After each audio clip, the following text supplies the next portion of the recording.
Welcome, everyone. Welcome to another Astral interview. And here with me, I have Michael Likey and Dr. Michael Likey. And we haven't seen Dr. Michael Likey or talked to Dr. Michael Likey in, I don't know, 11 years?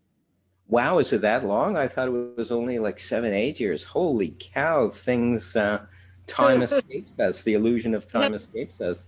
That's right. Last time I interviewed you, you were with me at Astral. Yeah, I remember your little yellow suit. Your hair wasn't gray. Yeah, that was dyed. My ego always, made me dye my hair before any kind of appearance. So now I've decided, you know what, this is me. I love me. I like me. It's whatever. It's natural. It's who I am. Absolutely. So tell me, Michael, or well, tell everyone else first, because those who haven't watched the interview, you might want to learn a little bit about you before we move on to what you're doing now and what's changed. So give us a little bit about, where you grew up, your life, what happened, and we can go from there. Sure. Basically, and as briefly and succinctly as I can do it, I was born and raised in Montreal. My professional background is graphic design. I went to college for it, and hence afterwards, I mostly worked as an illustrator in advertising and promotions and that sort of thing in Montreal, Toronto, and Winnipeg. I kind of moved west across Canada. I met my future ex-wife in Montreal, and we tried Toronto, and I liked Toronto. I had family in Toronto as well, but I checked out Winnipeg, and this is circa 79, 1980. Maybe a lot of people weren't born then, but maybe a lot of people out there were born then. And everything seemed to gel with me. Everything that I had to offer, my magic shows, my graphic design, my illustration, everybody seemed to be interested and voracious in all of that. So hence I worked virtually 24/7 for 13 years in Winnipeg, doing about 250 magic shows a year, plus the TV show, plus graphic design, plus caricatures. I had a lot of agents as well booking me. And in my spare time, usually about 2 weeks of the year, 2 weeks, 2 weeks of every year, it was kind of quiet. And I liked playing with the tarot. Right, I remember that. I had a close friend who was a professional tarot reader. And it just, that to me is pure magic. What happened there was, it seemed like a whole door opened. And I liked the visuals, and I liked on so many levels the artwork. Right. And also at the same time, around that time, I'd received knowledge, what was called knowledge at the time by, we'll say he was a meditation teacher. He came to North America in 1970. And that opened up more stuff for me, more of a self-evolution, if you will, or spiritual evolution. And after 13 years and minus 40 and multiple burnouts from working so hard, doing like 6 shows or 10 shows a weekend and all that sort of thing. I just sat and I thought, you know what? I'm tired of minus 40. I'm tired of putting on a heavy coat, boots, blah, blah, blah. I have a friend, still do actually, who had moved to Vancouver to BC 5 years before I moved there. And he painted a pretty rosy picture. It was pretty rosy for himself. And he and his wife promised to keep myself and a female friend of mine with them until we got on our feet. So in 1994, we packed up I packed up my van. I had a van at the time, and whatever we could put in there, we gave everything else away, most of our home furnishings and everything, because I thought, we'll simply rebuy everything once we get to the other side, if you will, the other side of the mountain. Right. And 1994, end of September, I'll never forget, it was around 26th or 29th, I guess I did forget, of September, we rolled in. And my first impression, having grown up in Montreal with roots in New York and Toronto, and then living in Winnipeg, very pristine, very clean, delicate physically and ethereally. Vancouver. I happened to come in through the North End Bridge, whatever that's called, could have been Lionsgate, perhaps. inadvertently, and I was met with this beauty. Now, the beauty of nature isn't new to me. I grew up with that in Montreal, but it's Right. also a huge city. It's got 4 million people. Here we have half of that. And so, pristine, beautiful town or city is what beckoned me, if you will, to settle down here.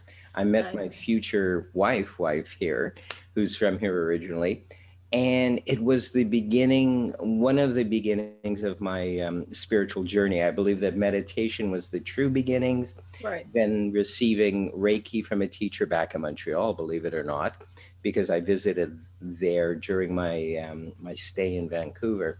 So I was stripped clean. No one seemed to care or like or appreciate or whatever you want to Right. call it, all the stuff that had come before. Right. And it was like me on a cliff, kind of clutching, because I was Right. in fear. I didn't know anything but what I knew for 20 years or more. Right. And it wasn't working for whatever reason at the time. Exactly. And at the time, I panicked. I got resentful. I thought, what the heck?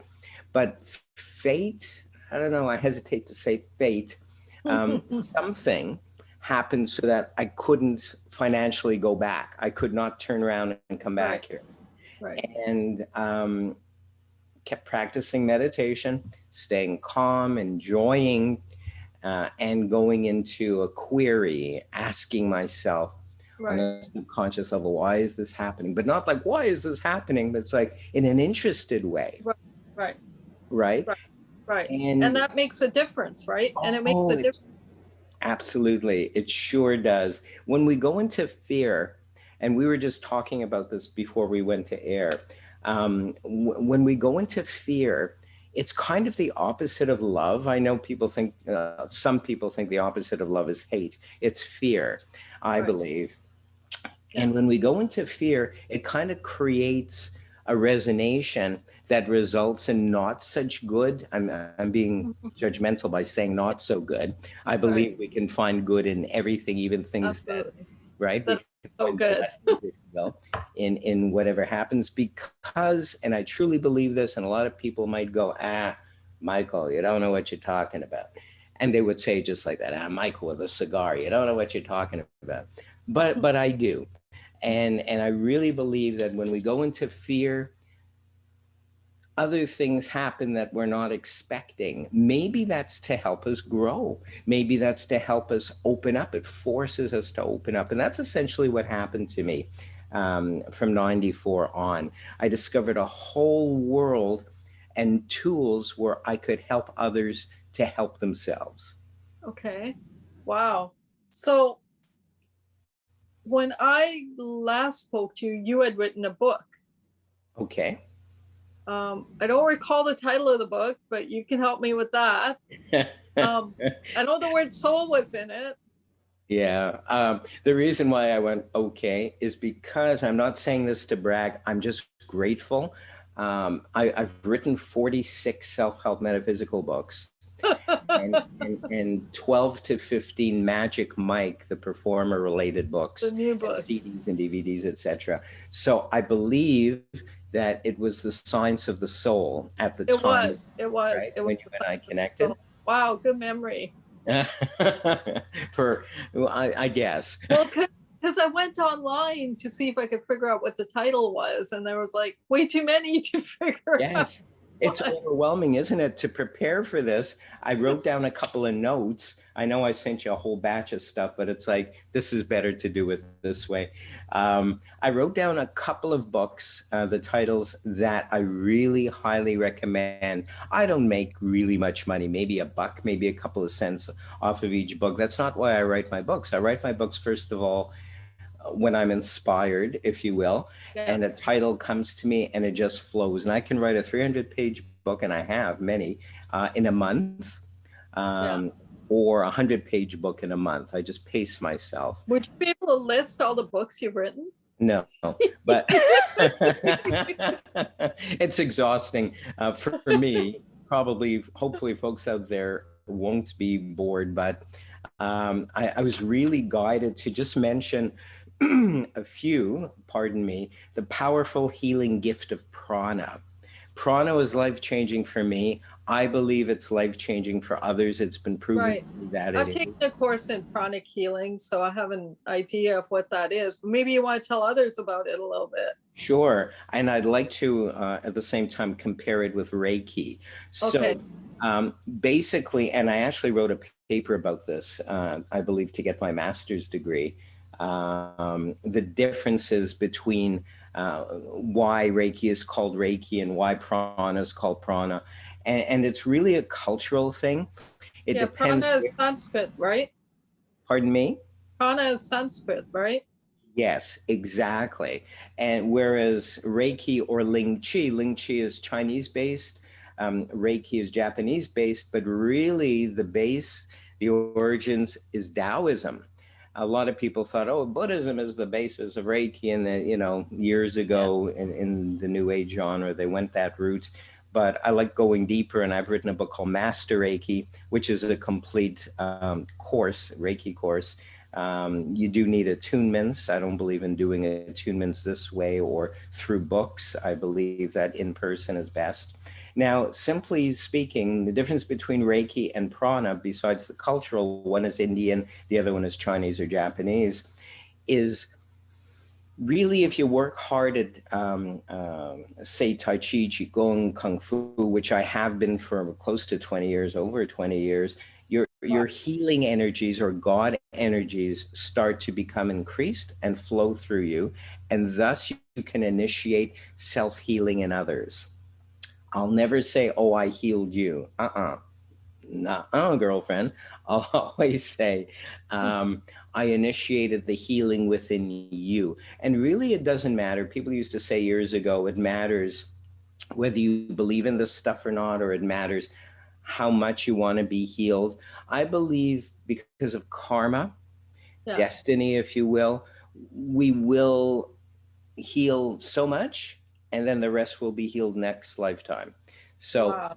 we don't really know, so we better do it. We don't know how Right. much, if all will be healed, if we're going to be enlightened completely in this lifetime Right. or not. So we may as well go on that journey because Yeah. it'll only continue next lifetime anyway.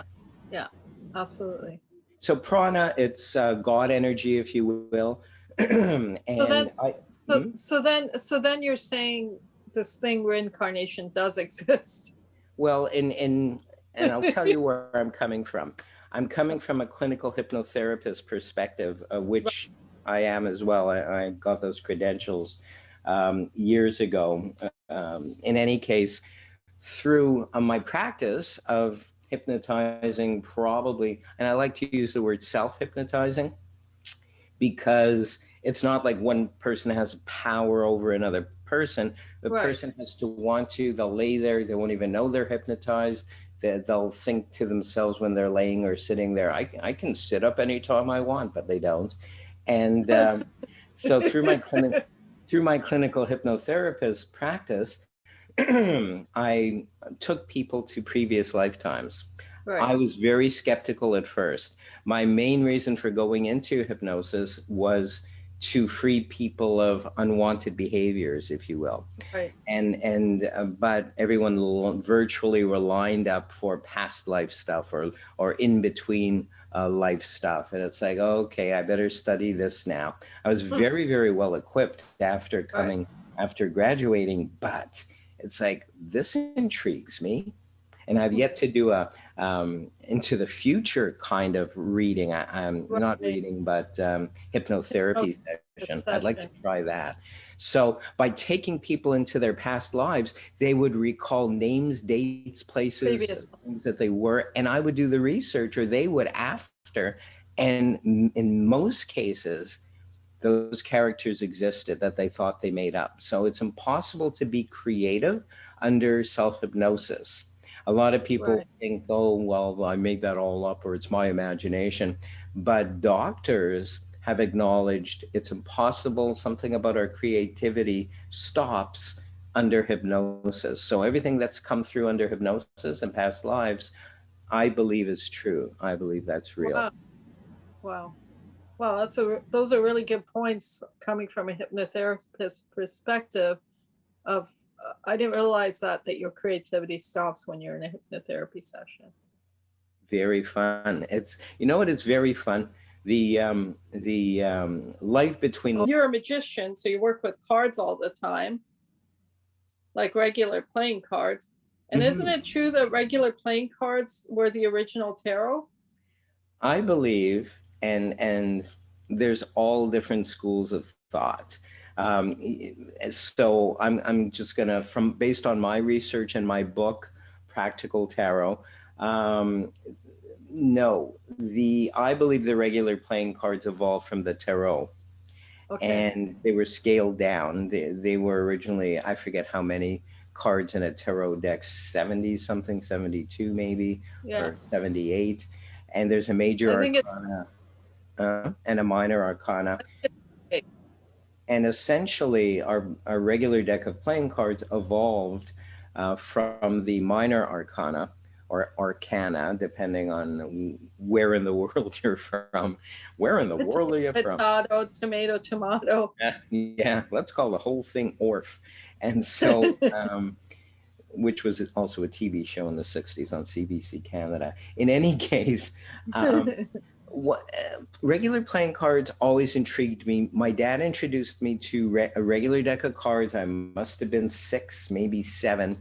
And he was a musician in Montreal, successful musician in a big city, a drummer. And he always played with me. I was an only child. And one day he pulled out a deck of cards and he said, let's play Carnasta. He called it Carnasta. It's canasta. But I think it was the New York influence. He spent 20 years in New York with family there, his side of the family. And I was right away intrigued. The colors, the reds and the blacks and the kings and the jacks and all this. And something opened up. And a few years later, we had on TV the amazing Kreskin, who's a mentalist or a psychic entertainer. People should not believe he's the real thing. He is a psychic entertainer. He uses magic tricks to make it seem like he's reading minds. All professional magicians know this. And we're also aware of a lot of people who have used magic tricks to deceive other people, to deceive regular people into thinking they're getting healings or whatever, and that's very bad indeed. Very bad. Very, very bad indeed. So I'm blessed enough to have the professional magician knowledge and work like crazy. And I love the creative aspect of it. I love the colors involved with it.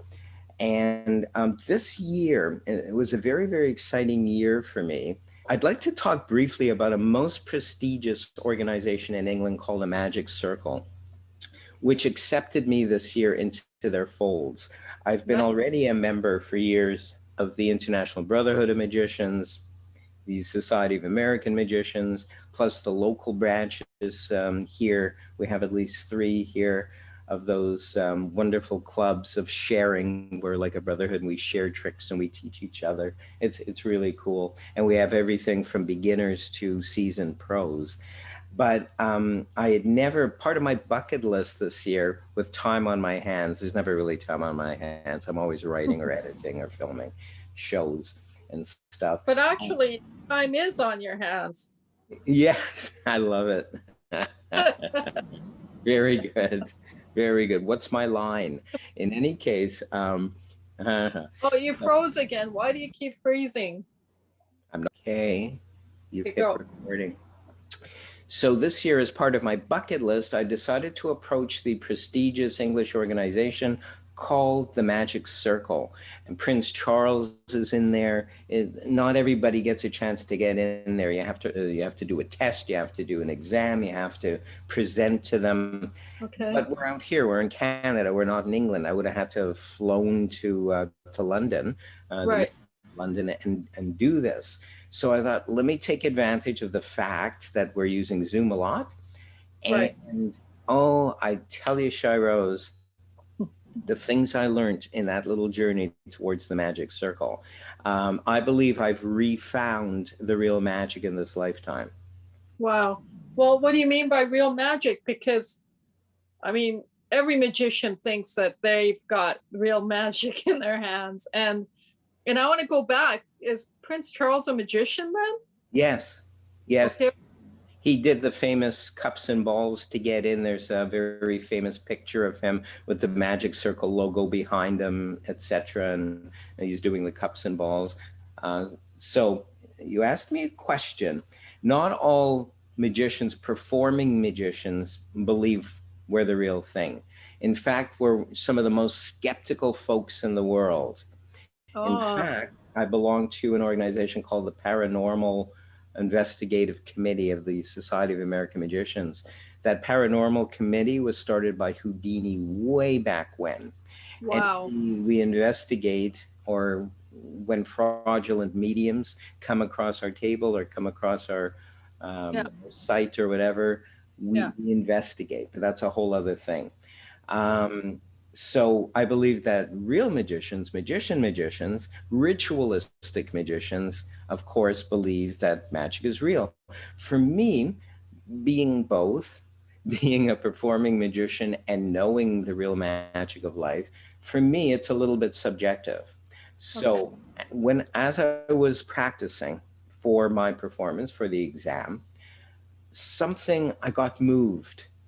And Okay. whenever I get moved, that's my signal that, oh, I've hit a truth or something I've got to look at, something I've got Right. to observe. And what flooded back to me, wow, this is very emotional. Caught me Oh. unawares. I didn't think I was going to get emotional at this in a good way, but was my childhood, which was very colorful. It was filled with Did you comic. did you always want to be a magician? Were you one of those kids who always wanted to be a magician? Very young. Growing up in Montreal, we had a lot of shows and things from television that hadn't come here yet. We had Right. cable in the 50s. Cable didn't come here till the 70s or 80s. So I grew up with a lot of magic shows on television. I grew up with the Magic Land of Alakazam, Mark Wilson, who just actually died this year or last year. Oh.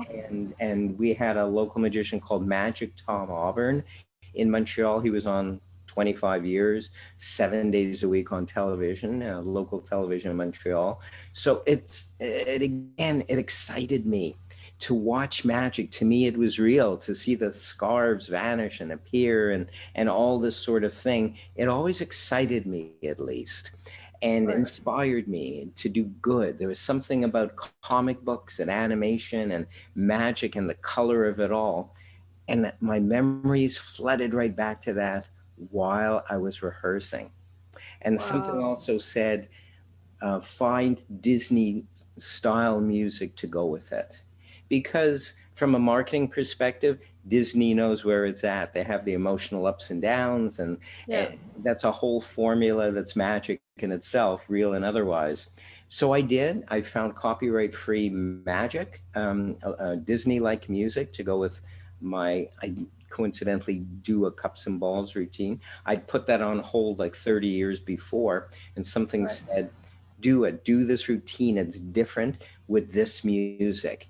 And wow, I was right in the moment as I'm doing it. It appears as real magic to me while I'm doing it. I believe that's the key, is whatever excited you and inspired you or still does, that's the real magic in this lifetime.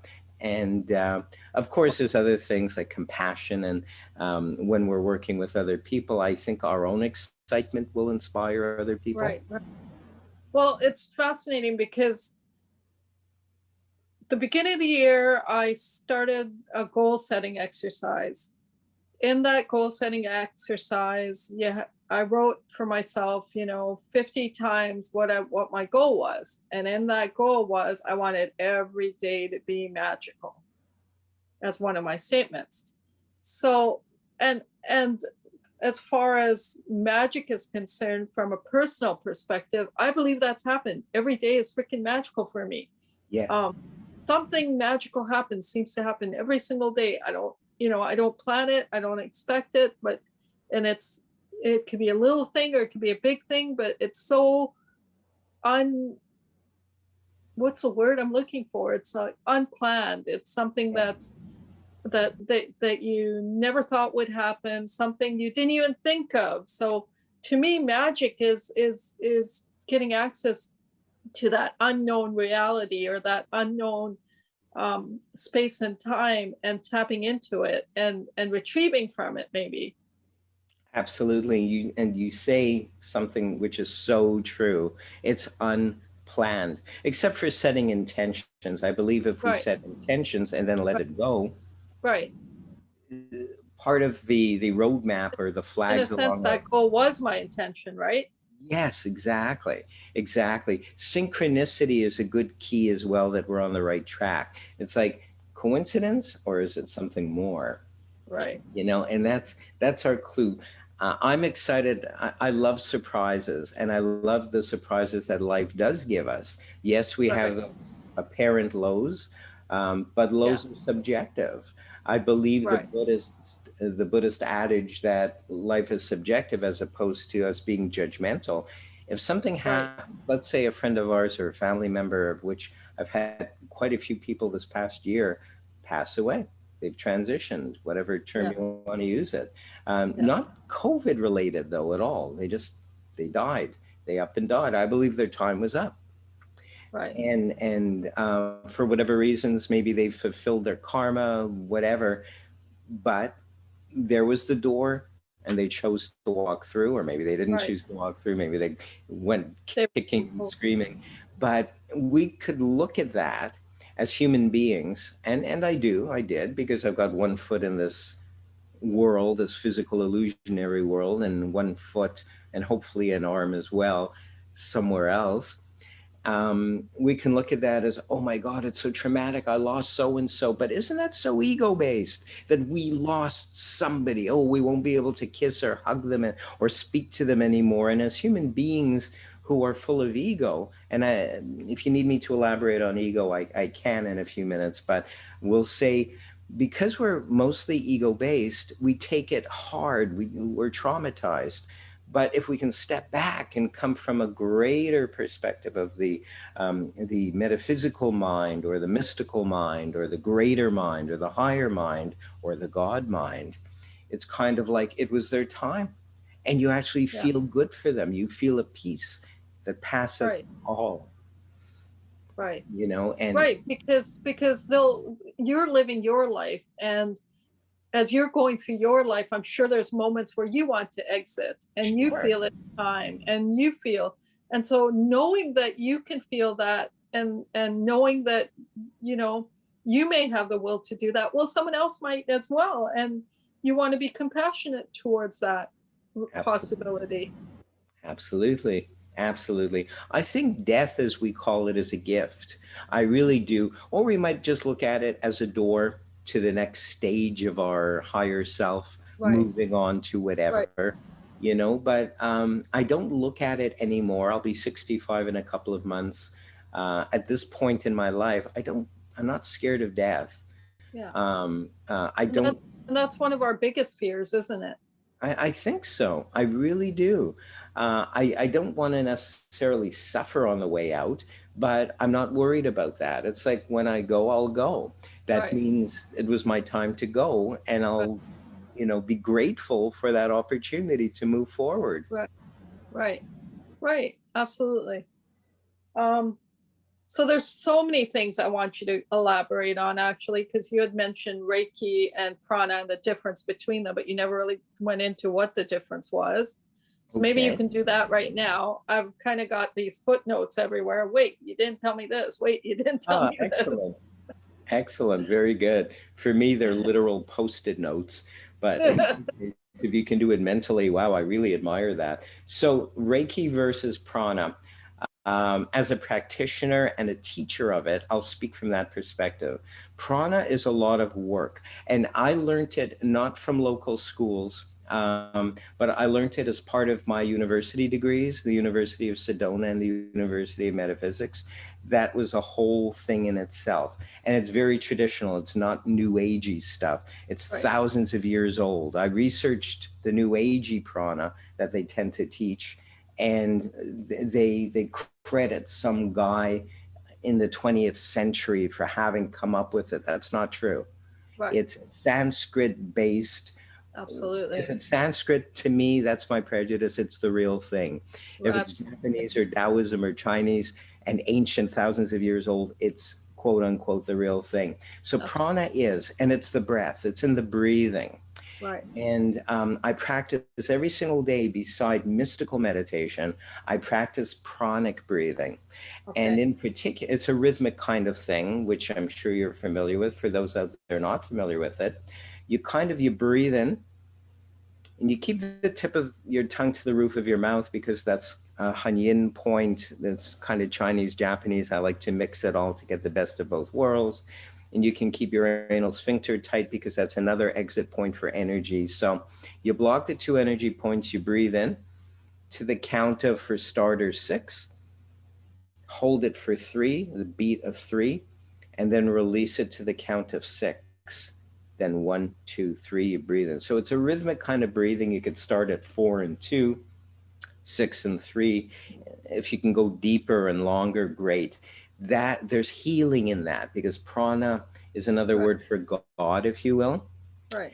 And I'm taking a lot of shortcuts here. And there's different techniques, physical techniques. There's I call it the corkscrew. It's got different names and different techniques. And there's an overlap between what you do with prana and the physical healing part of it, and qigong healing, and Reiki healing, because it's all, there is a bit of an overlap. There's a pushing and a kneading and a banging, a thumping all involved with the breathing, with the rhythmic breathing of prana. With Reiki, I find it just easier because I was attuned to it. In other words, Dr. Usui, I think it was in the 1920s or 30s, he owned a dojo, and people would come to him and they do martial arts. And he found that after 20 years, they developed teate, or touch healing, that suddenly they're healing. Okay, so after about 20 years of martial arts, people started to become more sensitive, and the healing or God energies would flow out of them. And they found that they could heal through touching, or initiate the self-healing of others through touch and through the eyes and through the breath and all that. But he also knew Qigong. He also knew Tai Chi. He was Japanese, so the equivalent of some of that is called Kiko. So I just have studied it all, and there's an overlap for me. So sometimes I'll call it Japanese or Chinese names. With Reiki, you get a series of symbols, and there's 3 levels. And I love the attunements, because it took me 3 years to write this book on Reiki, because when I was already teaching, I was attuned to level 3 or master level. Something didn't seem right. It seemed like a fairy tale, the whole tale of Reiki. And I was so lucky that 2 of my students, one was a senior, and she was a Buddhist, and she had studied a lot of esoteria in Japan. And the other one was a relatively young woman, but her father was a monk. Chinese monk. And he recognized the Reiki symbols, and he goes, well, no, that's not quite right. It's like this or like that. And I thought, wow, that just blew me away.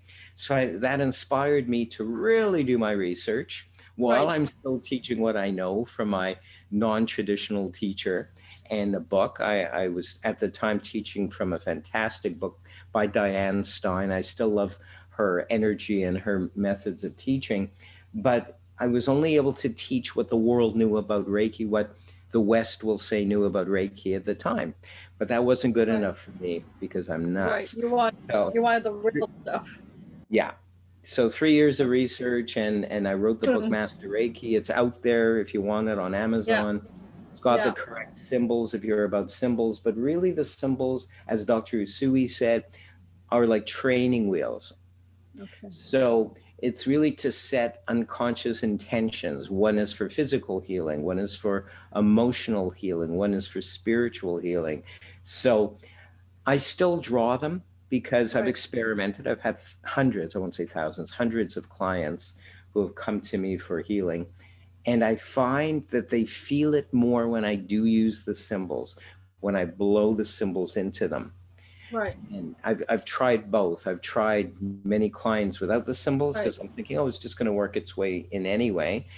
and consciously with it, it works better with the symbols. Can't explain Huh. why, I just know it does. Wow. So, uh, All I can say to that is my experience with Reiki. So I took level 1 and level 2 of Reiki and got certified and whatnot. But my hands tend to do what they want to do. yes, yes, I could be doing anything and they'll start doing whatever they yes, want to do. So I let them.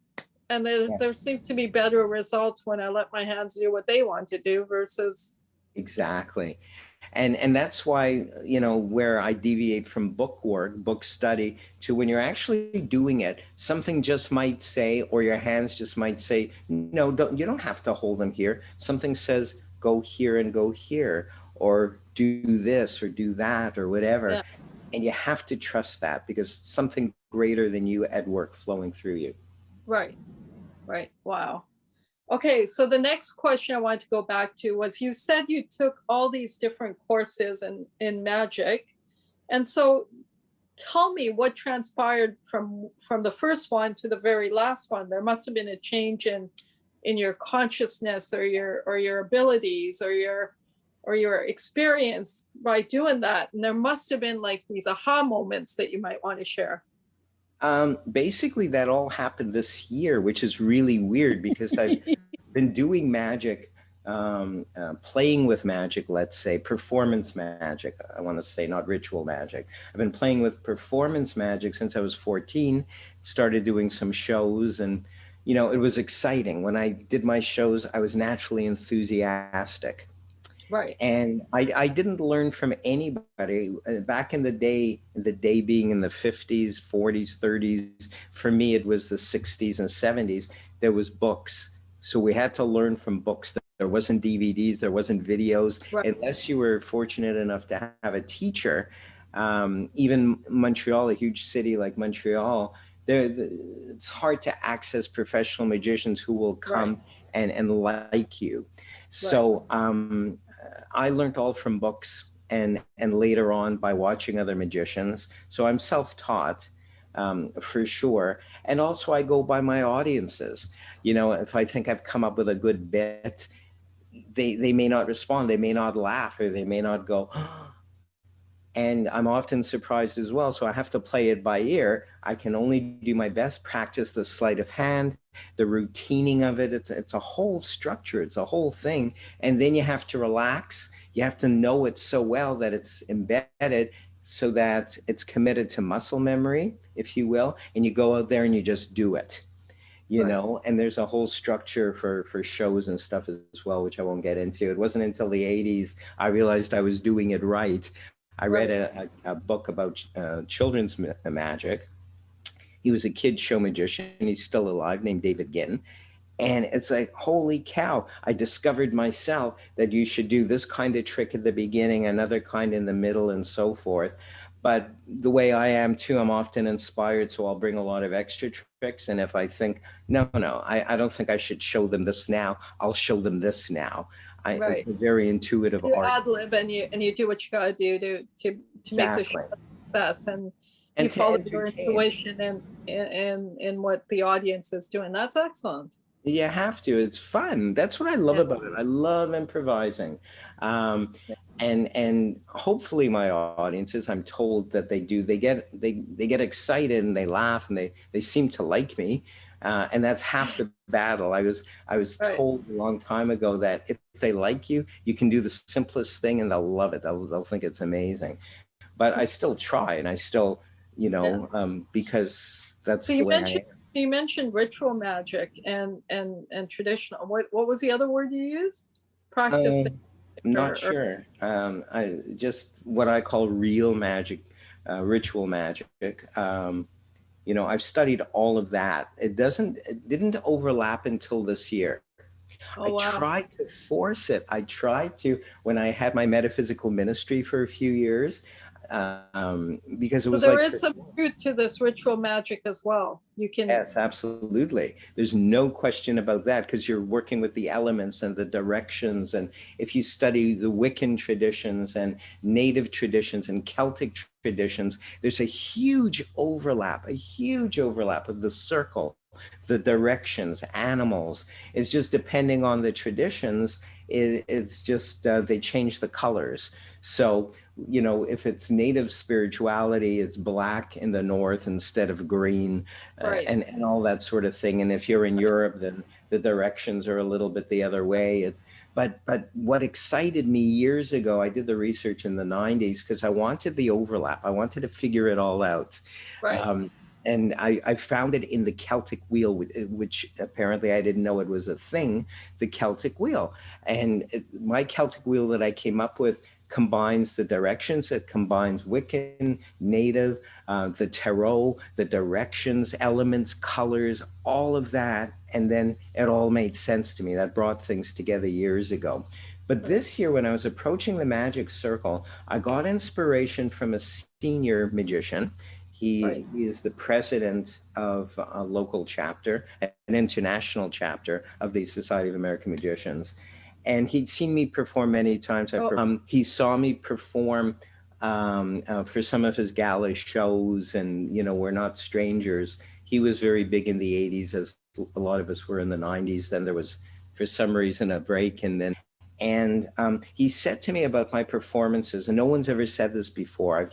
I'm what they call a worker. We go out and do shows for the agents and make a good buck, and we're good. But he said, it's something about my hands, the way I move my hands. Right. Go ahead.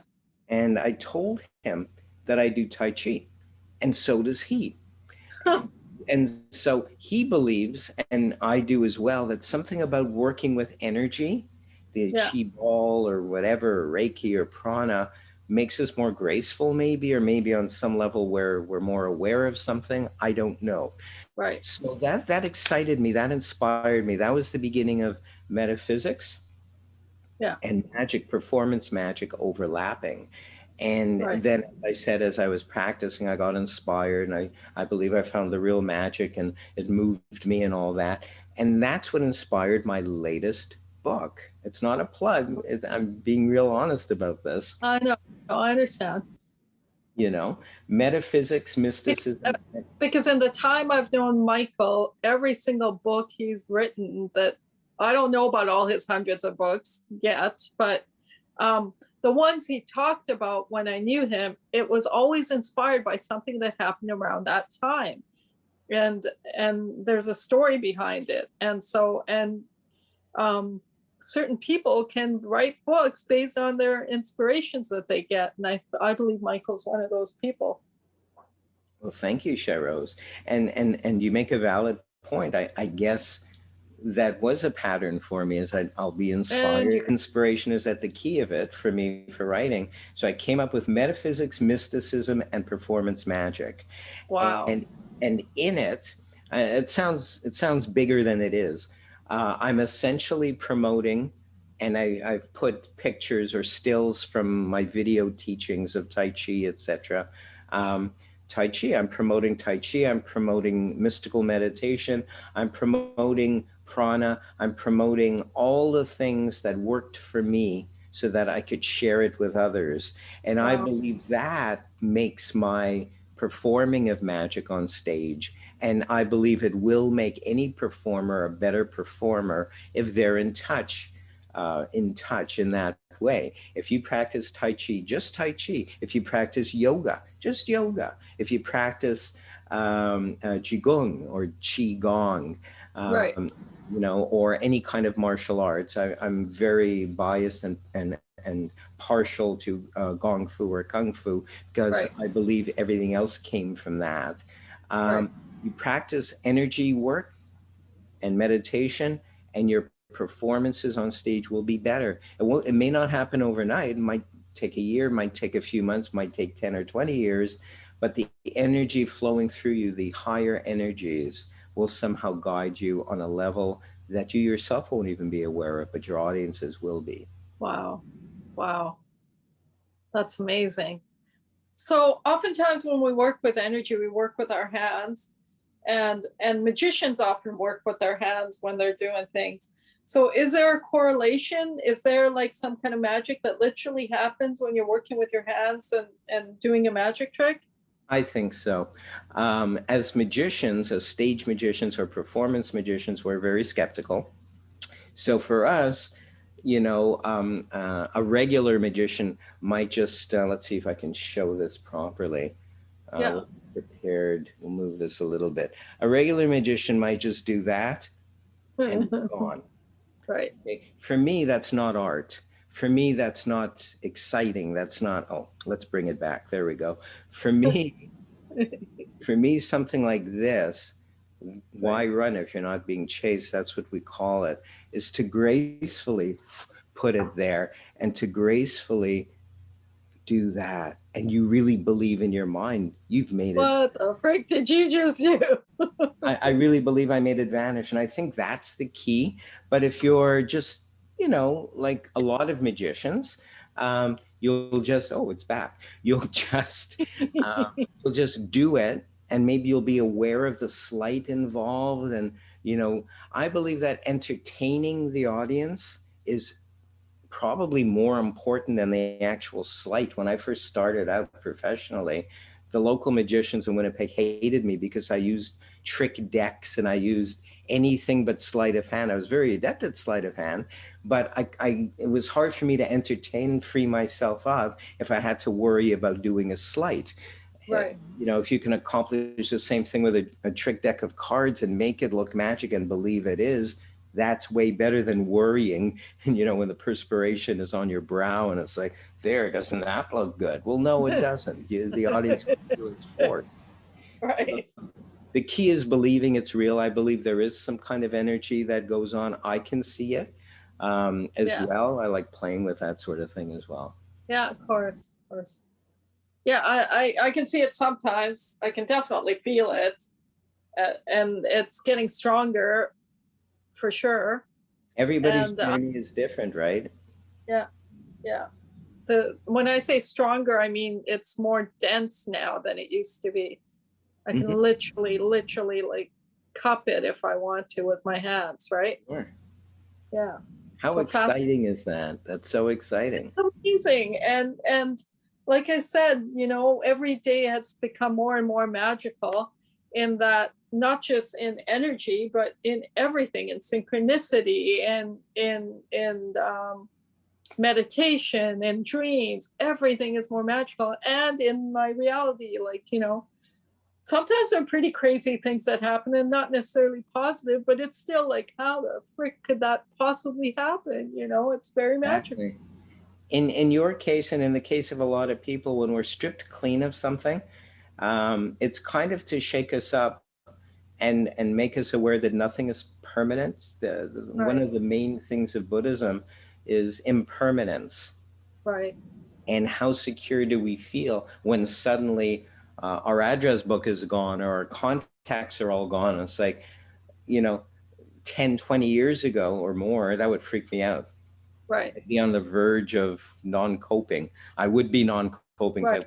Like, and now it's like, they say it's an age thing. As we get older, we take things more in stride. Yeah. And perhaps there's something to that. But if it's your business or if it's something that you have deemed really important and it's gone. Like when I came here, I never thought, I probably wouldn't have come here if I thought I would lose everything. What I thought was everything. I never would have. For years, I had regrets and I was berating myself and going, oh, why did I move here? I lost, it's not the same. I'm not making thousands a weekend, blah, blah, blah, blah, blah.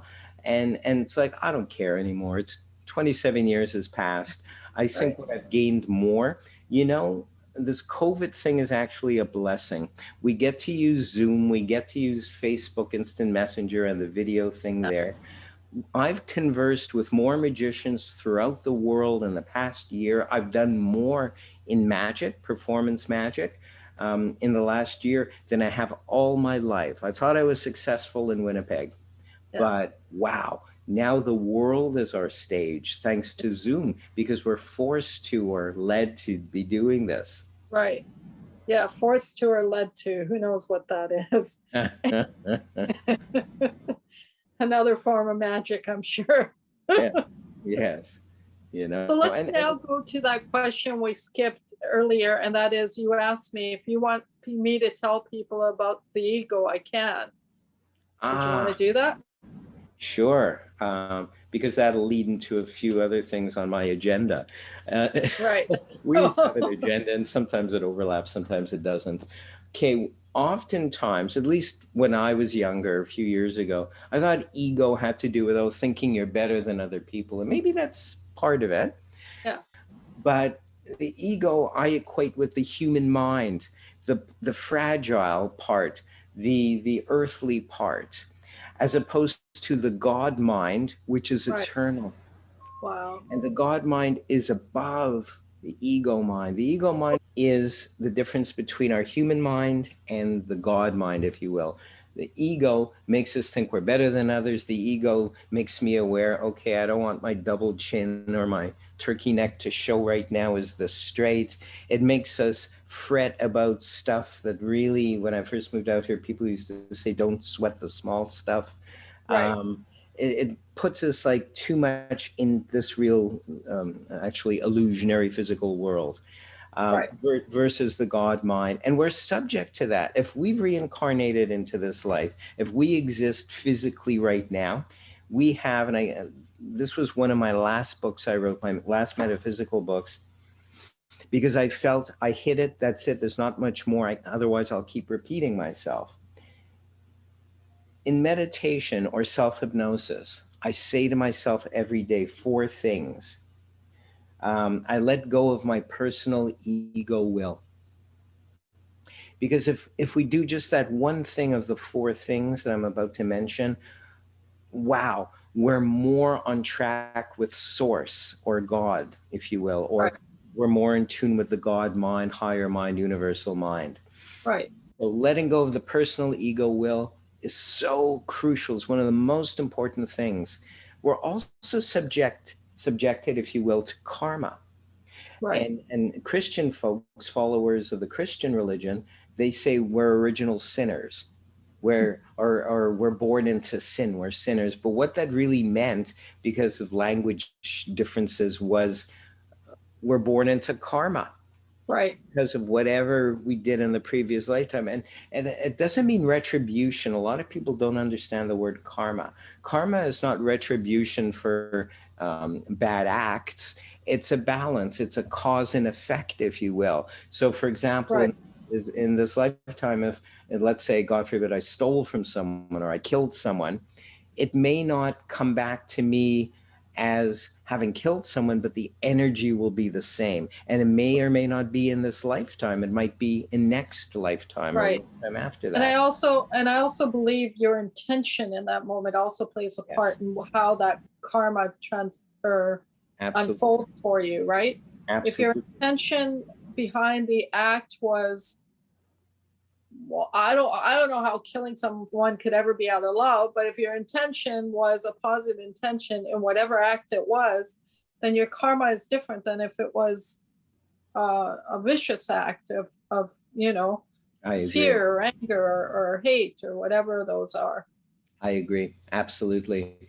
So, getting rid of our personal ego will, getting rid of or releasing, if you will, negative karma. All this occurs or should occur, hopefully will occur on certain levels of our mind, because Right. we've got multiple levels of our mind, not just the regular 2 or 3 that normal psychology, that Western psychology dictates.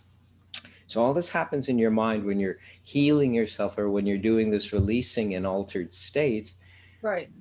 I'll say to myself, I let go of my personal ego will. I release any negative karma. I used to say to God, but I don't want to be judgmental. I don't want to put that in there. Of course it gets released, maybe to the universe. The universe is God.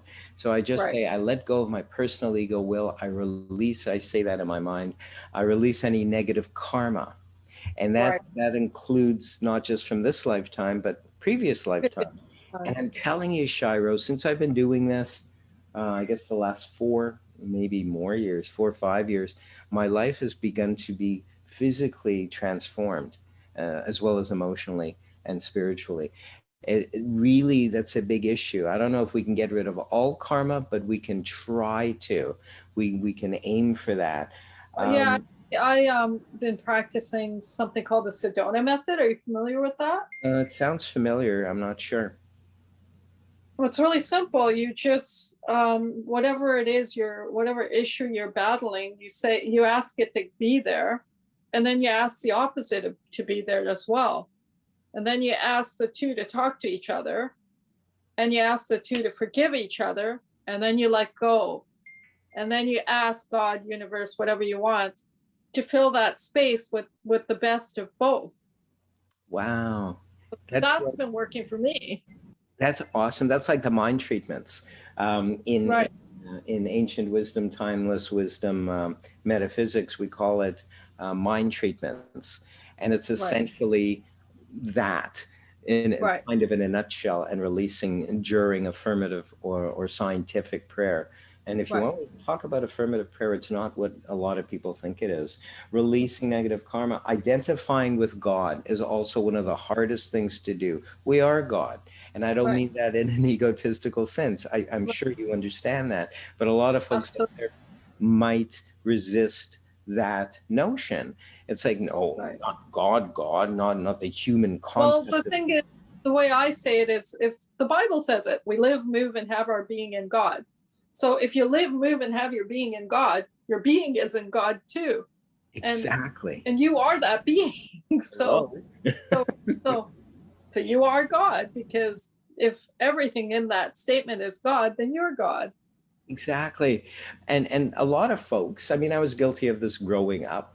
I was born into a Jewish family. I'm Jewish, and we're given, like a lot of religions are, a humanistic image of God, Right. and God having human attributes, which of course God does not. God is energy, God is creation, God is creativity, God is love, God God is is, everything. And yeah, if God is everything, then he's what's seen and unseen. And that includes you, and that includes a computer, and that includes yes, everything around you, because at its most molecular level, it is all one thing.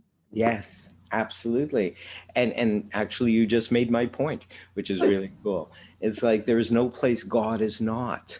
It's like Yeah, we're all made up, the whole world is made up of molecules or cells, if you will, and at the core atoms, and at the core of atoms is source. They haven't identified it. They kind of have, as right. the boson thing, whatever that's Yeah, called.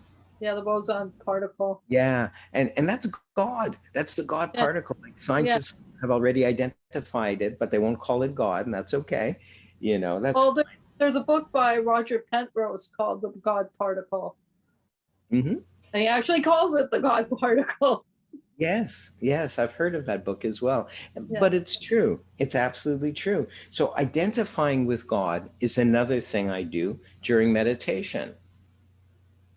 Releasing karma, letting go of my personal ego, identifying with God. If you can identify with God and just slip into that matrix, if you will, another more modern term is calling God or life, everything we're illusionary, right, on an illusionary scale, we think we're seeing, that's actually God. It's all comprised.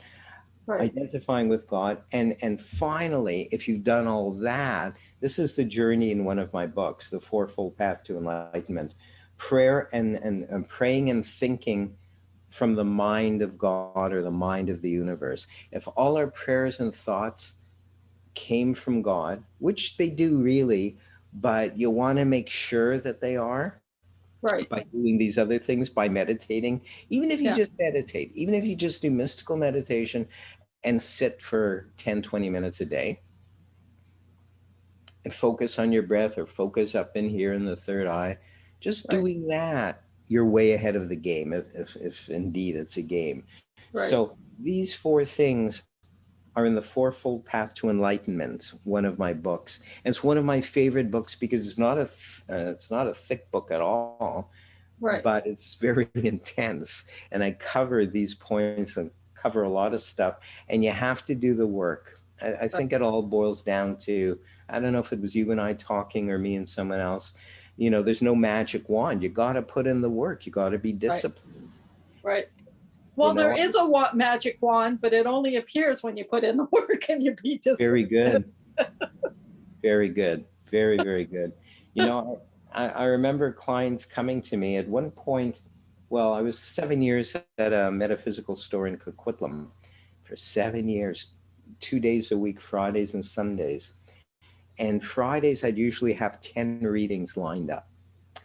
And I insisted that they not be like 10-minute readings or 15-minute readings, because I said, I can't accomplish too much. Yeah. Minimum 1 hour. That's 10 hours of readings, man. I needed my break in the middle. But in any case, everyone, not everyone, but many people had the expectations by seeing me, their life is going to be good again. And maybe temporarily I made them feel good, my energy, or we would meditate together at the beginning and at the end. I made sure of that. And but you know, you gotta, the same thing with my metaphysical ministry, you gotta put in the work. I can give you the information, but I can throw you the ball, pass you the ball, but if you don't run with it, if you don't do something with it. Right. Yeah, true. Very, very true.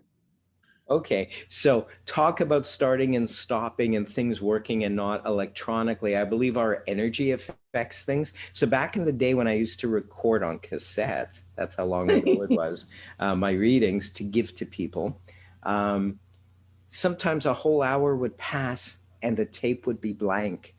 Wow. It wasn't blank because I didn't press record.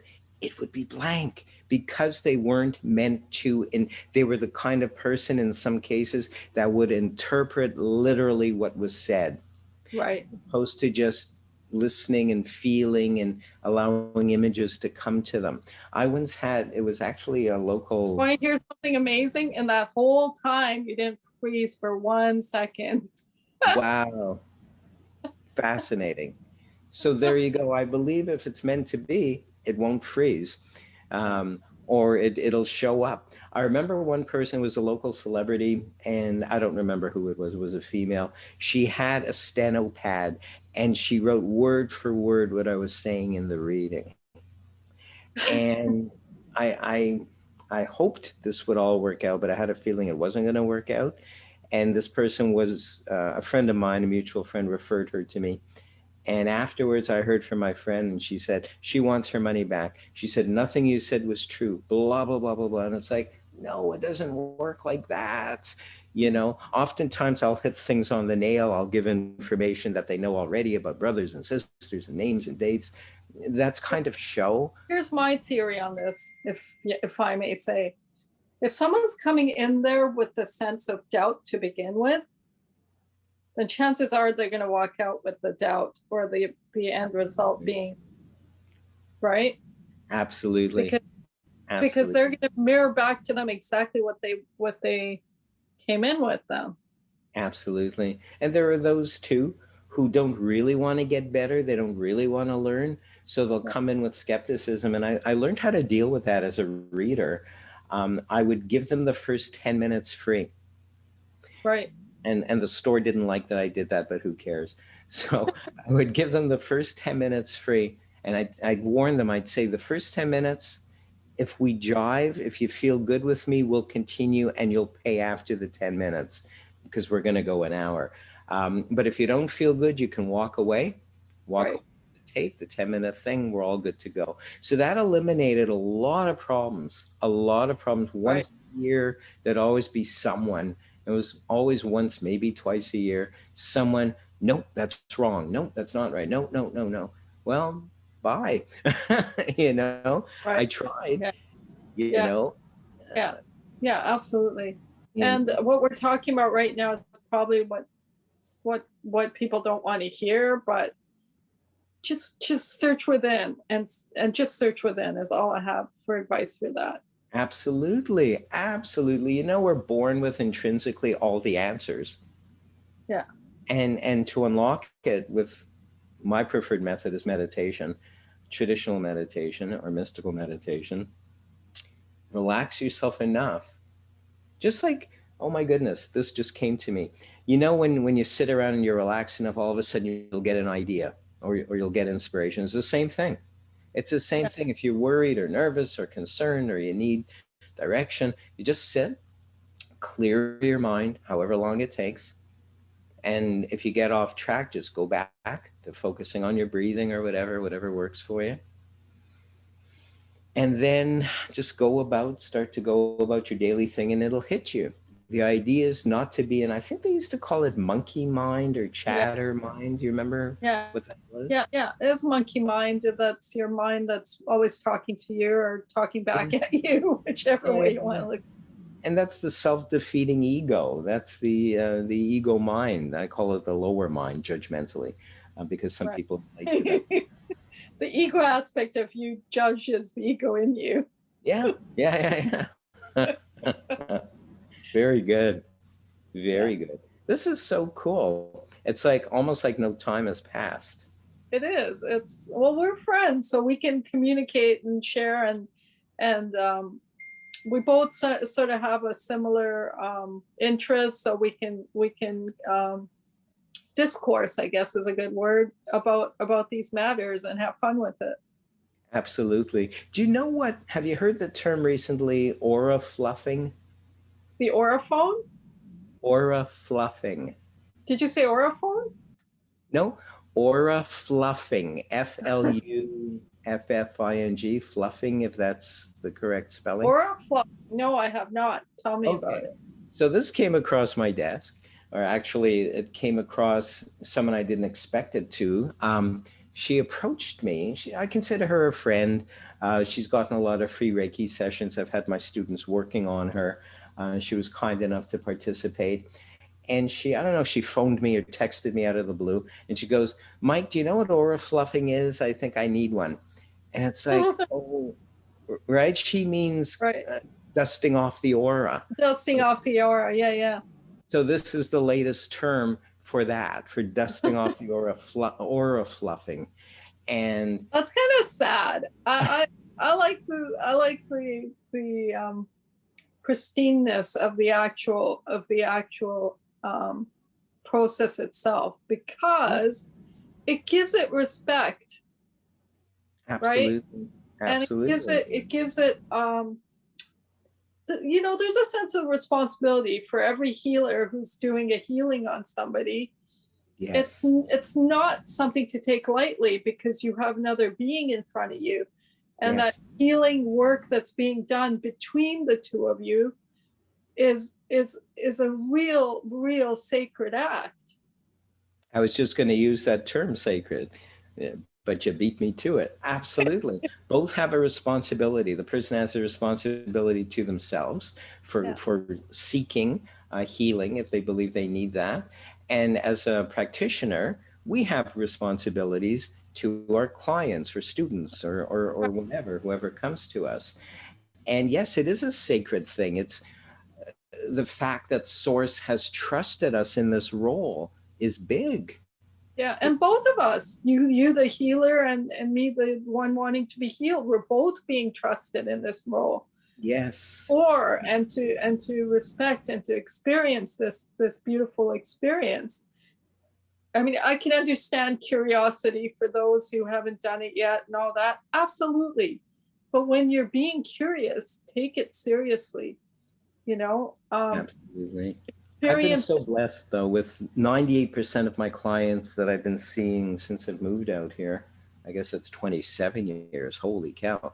98% of them, so amazing. It's been such a mutually enjoyable experience. Yeah. And 1 or 2%, one of my coworkers had worked beside me in the store all those years. Like if I'd get frustrated or aggravated or hurt or whatever, afterwards she'd say, "They're just not ready." Yeah. And it's like, oh yeah, duh. Oh yeah. Yeah. You know, and we might think we're ready. And that's probably when we're not ready. I'm not sure. You know, we have to trust that feeling. Okay. And there has to be a curiosity, an innate excitement and curiosity rather than, I think I'm going to do that. But there's nothing wrong with going for a reading for fun. Yeah. I've had a lot of clients like that. It was their first and not their last experience. I remember in the store as well, we used to have, they had a date book and I was privy to it. And I used to like to look up and see what the other readers were doing and how well they were doing. But more importantly, who, like, I had a client, one of my clients was seeing readers every single day of the week. And different ones. Yes, for years. I would highly recommend to stick to the same reader. Like choose somebody that you work with, that you enjoy, and then stick with them. You know, Yeah. even if you felt that your reading with them was, I don't know, not perfect or whatever, but just still stick with them, because that energy will then build and grow, and that expansion that'll take place between you and that reader Absolutely. will be way more powerful than you jumping from one reader to another. Absolutely. It's like when you meditate, you know, we're encouraged to meditate in the same place, in the same space, with the same blanket or pillow or whatever. And there's a purpose to that, and that's the energy, and working with that energy, and that energy, when it builds, you want it to expand. When you work with the same reader, it probably will. Absolutely. The reason I bring this up, I agree with you 1,000%. And I've been blessed enough that most of my clients stuck with me, or put up with me, if you will, for more than 10 years, in some cases 15 or more years. Maybe for that reason, I don't know.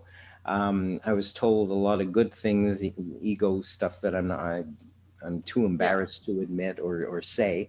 But in any case, I had the one client, this is why I brought up, you know, I didn't realize after 3, maybe 5 years, she came to see me every week.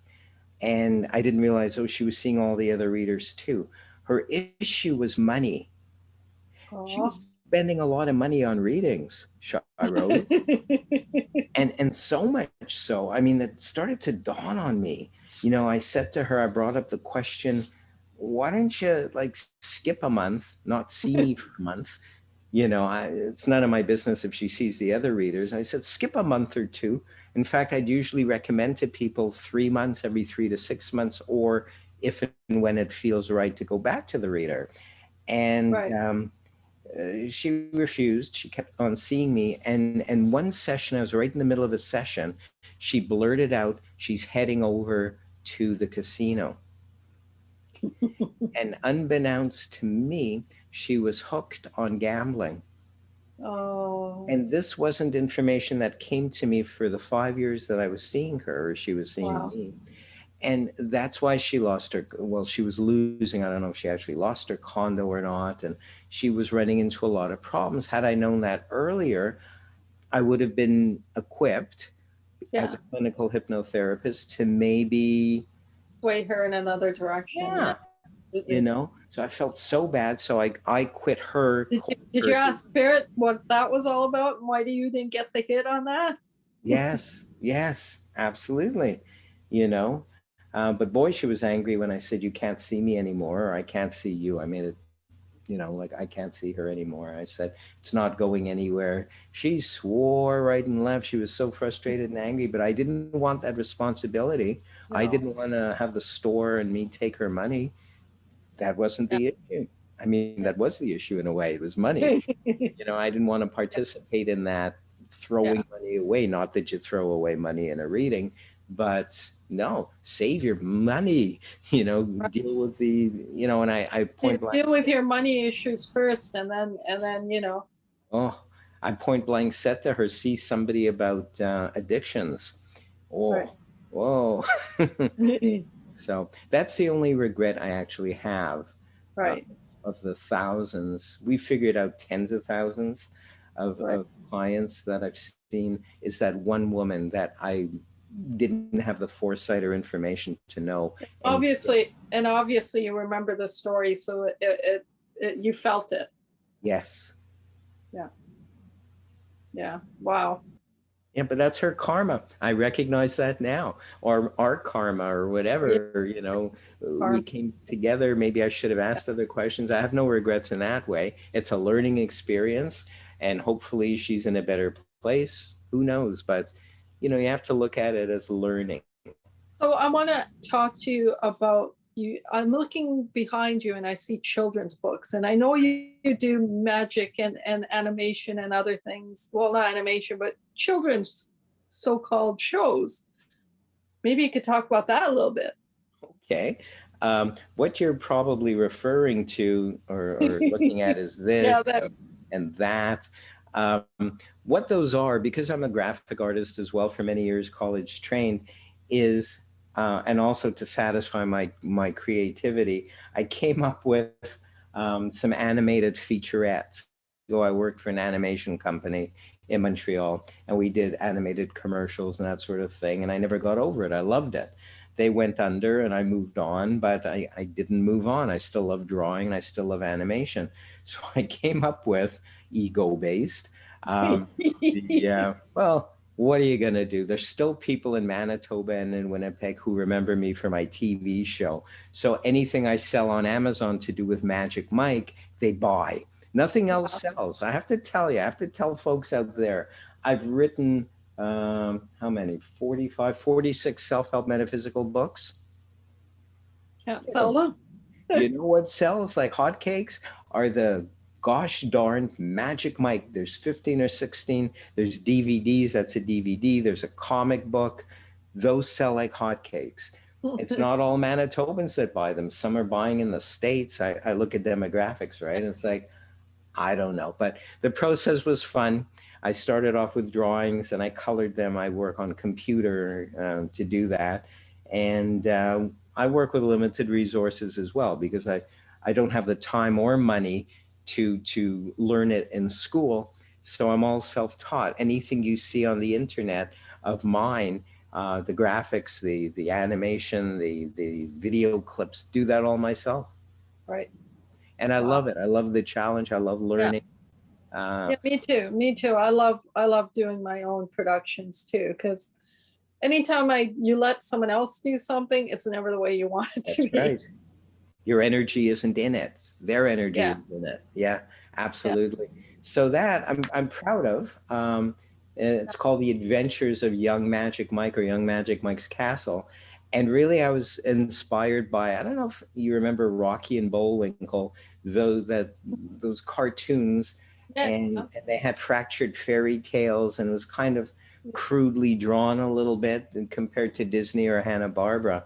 So I purposely, I mean, I could make anything look realistic. I'm not saying this to brag, but I'm an illustrator, and you wouldn't be able to tell the difference between a photograph and my work. But I purposely did it in a kind of a funny, wonky way, like those cartoons. But I could have made it very smooth animation. I could have made it perfect. But people who really know me, they know I mock myself. Right. Even my TV show, which ran for 9 years, kids would take it as a fun kid show. Right. The adults recognized it, hopefully, for what it was, which was mocking kid shows. Right. Making fun of kid shows, including ourselves. Right. And that's why it was so much fun, because we catered, as I do in my live shows as well, I cater on a number of levels. Like I'll make something vanish and the kids will love it, but I'll say something and the adults will laugh and the kids will get it, right? So it's just who I am, a bit of cynicism, self-mockery, and very inspired by David Letterman. I loved Letterman in the 80s before he moved to CBS. He literally would run some of his guests ragged. I wasn't happy about the cruelty, but I loved the sarcasm and the self-mockery. Right. So that's kind of what my stuff hopefully is still based in. I won't do a project unless I can have that in there, unless I can relax myself enough that, you know, some people will get that. Other people will look at it and go, oh, that's kind of neat. And that's cool too. So what about Mike's illusions? I'm sorry? What about Magic Mike's illusions? Oh, the big illusions, you mean? Yeah. Or the tricks? The big illusions. Okay.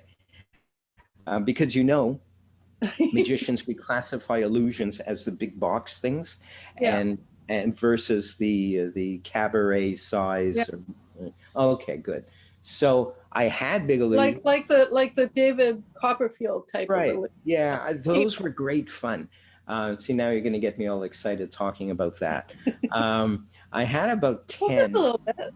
yeah, 10 big illusions, 10 huge slice and dice, we call them in the magic world amongst magicians, slice dice things.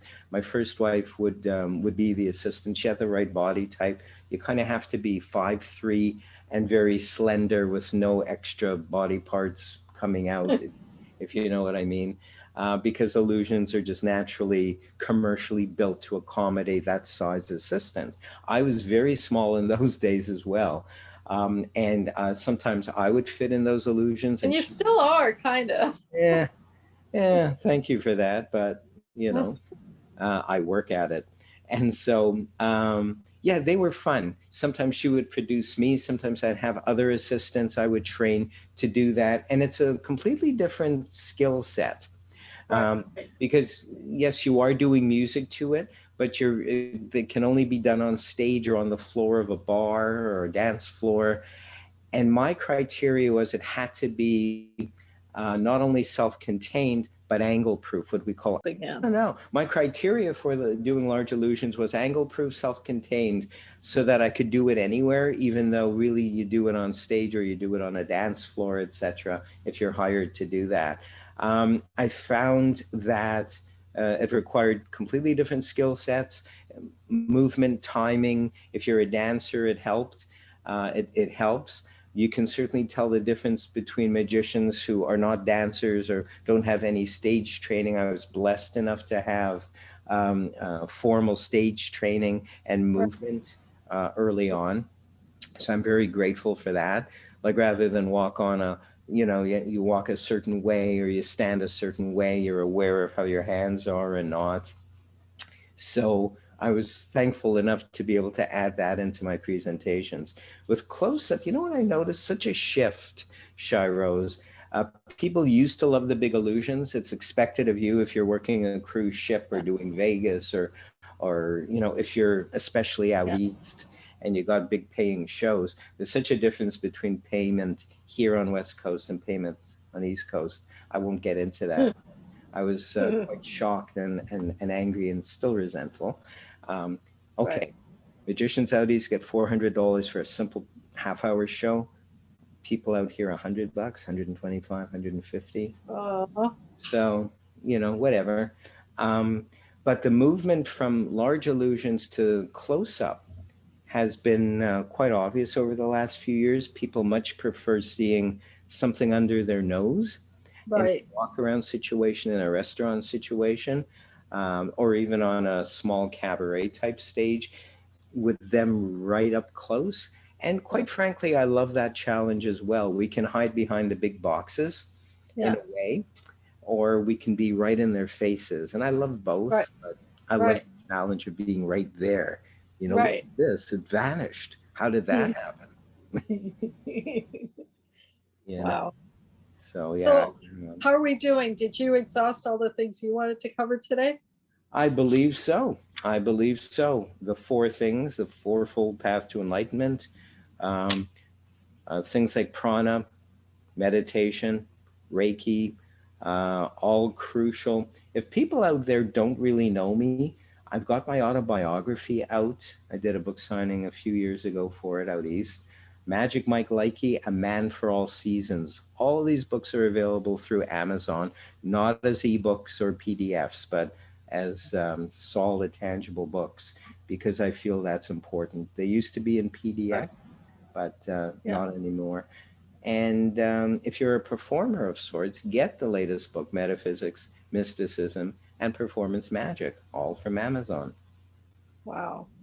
Wow. I really enjoyed this. I really, really enjoyed this. It was fun hanging out with you today. Same. And an honor to communicate with you and do this interview for you yet again. And I look forward to future collaborations with you. And let's get you out there again. Let's get you on the Metaphysical Hub, and let's see what we can create together. Absolutely. I'm looking forward to it. I have a good feeling. I think there's going to be a store or something again. I don't know. Right? Oh, wait. Yeah, that's absolutely what I want. So me too. Awesome. Yeah. Okay, Mike. Thank you, Dr. Mike Likey. Thank you, Shahiroz. Thank you.